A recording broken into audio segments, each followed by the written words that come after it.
बहुत सारे student class 10 से क्लास 11th में आए, बहुत सारे क्लास 11 से क्लास 12 में गए, बहुत सारे क्लास 12 से क्लास मतलब टारगेट बैच में गए, जे एडवांस के लिए, जे मेन के लिए, नीट के लिए।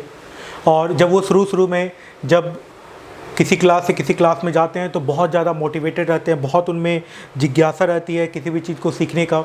लेकिन वो जो मोटिवेशन है धीरे धीरे डाउन होता चला जाता है, स्लो होता चला जाता है, और एक ऐसा इंस्टेंट आता है कि फिर से उनको मोटिवेशन की ज़रूरत पड़ती है मेहनत करने के लिए। मैं इस वीडियो से आपको एक्चुअली में मोटिवेट नहीं करना चाहता हूँ, एजुकेट करना चाहता हूँ। मेरा पर्पस है आपको एजुकेट करना।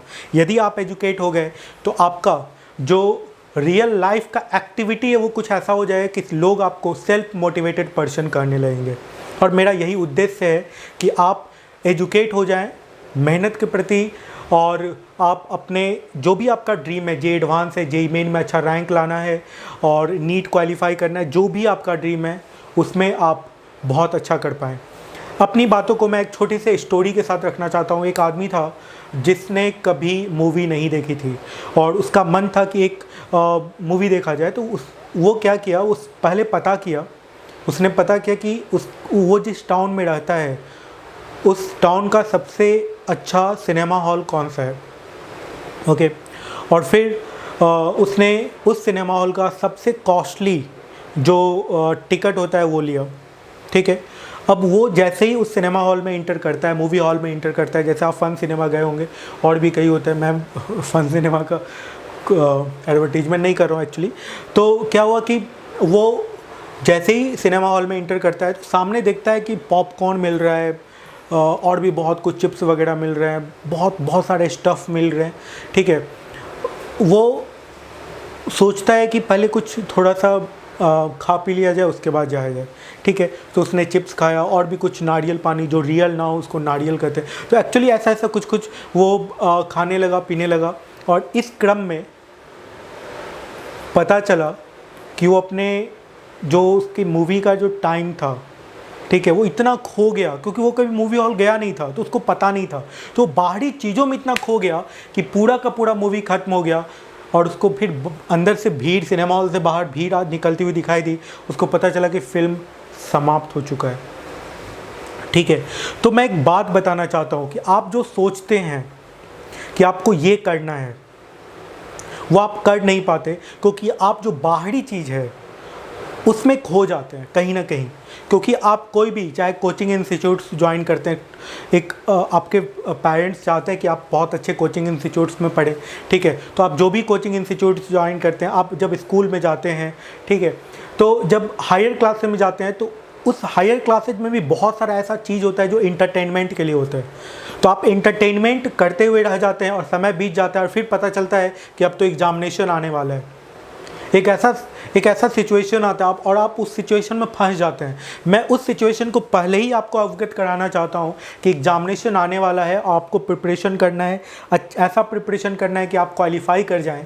तो आपको पहले ही जान लेना है कि ये जो फिल्म चल रहा है एक न एक दिन समाप्त होने वाला है, और जब समाप्त होने वाला होगा, जब एग्जामिनेशन का टाइम आएगा, उस समय आपको प्रिपेयर रहना है। और प्रिपेयर कैसे रहिएगा, अभी जो टाइम मिला हुआ है आपको उसको अच्छे से यूटिलाइज करने से रहिएगा।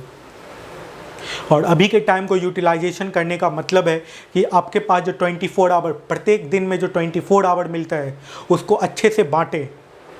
पढ़ाई के लिए कितना ज़रूरी है, बाकी सब काम करने के लिए कितना ज़रूरी है। अच्छा, एक बात और, बहुत सारे स्टूडेंट के दिमाग में ये कन्फ्यूजन होगा कि आप रूटीन फॉलो नहीं कर पाते, तो आप रूटीन कैसे फॉलो कर पाएंगे। बहुत इंपॉर्टेंट बात मैं आपको बताने जा रहा हूँ। यदि आप रूटीन फॉलो नहीं कर पाते हैं तो मैं जो टेक्निक बता रहा हूँ उस टेक्निक की मदद से आप रूटीन फॉलो कर पाइएगा। कैसा भी रूटीन हो, आप जितना भी टफ रूटीन बनाना चाहते हैं बना सकते हैं और आप उसको फॉलो कर पाइएगा। देखिएगा, सबसे पहली बात, पढ़ाई का रूटीन नहीं बनाना। एक्चुअली क्या है कि आपका जो मेन वर्क है, वर्क कहें या आप कह सकते हैं कि आपका जो मेन एम है, ठीक है, वर्क करना ज़्यादा सही नहीं होगा क्योंकि काम पढ़ाई लिखाई यदि आप उसको वर्क समझिएगा तो आप उतने मज़े से उसको नहीं कर सकते हैं। एक टाइप का खेल समझिए कि पढ़ाई करना है, क्वेश्चन बनाने को एक गेम समझिए कि क्वेश्चन बनाना है आपको। यदि आप एक बार में नहीं बना पाए कोई बात नहीं, दूसरी बार अटैम्प्ट करना है, एक और नहीं बना पाए फिर तीसरी बार अटैम्प्ट करना है। ऐसा करते करते एक टाइम आएगा कि आप बना पाइएगा। उसके क्वेश्चंस को देखें आप, क्वेश्चन को जब कोई भी क्वेश्चन को आप देखते हैं उसके पॉइंट्स को समझें। कोई भी क्वेश्चन 5 लाइन का हो, 6 लाइन का हो, 7 लाइन का हो, जितना भी लाइन का हो, वो प्रत्येक लाइन का एक मतलब होता है। यदि आपको सारा मतलब समझ में आ रहा है, आपको क्वेश्चन समझ में आ रहा है, और जब आपको क्वेश्चन समझ में आ रहा है और आपको पता है कि ये क्वेश्चन किस कॉन्सेप्ट पे बेस्ड है, तो अब आप उस क्वेश्चन को बना सकते हैं, सॉल्व कर सकते हैं। तो ये बहुत इंपॉर्टेंट बात है कि आप ये समझे। सबसे पहली बात कि आपको कॉन्सेप्ट समझ लेना है कि कॉन्सेप्ट किस कॉन्सेप्ट पे बेस्ड है, और यदि आपको कॉन्सेप्ट समझ में आ गया तो उस क्वेश्चंस को मेहनत करके बनाइए, देखिए आपसे वो क्वेश्चंस बन जाएगा। Thank you so much.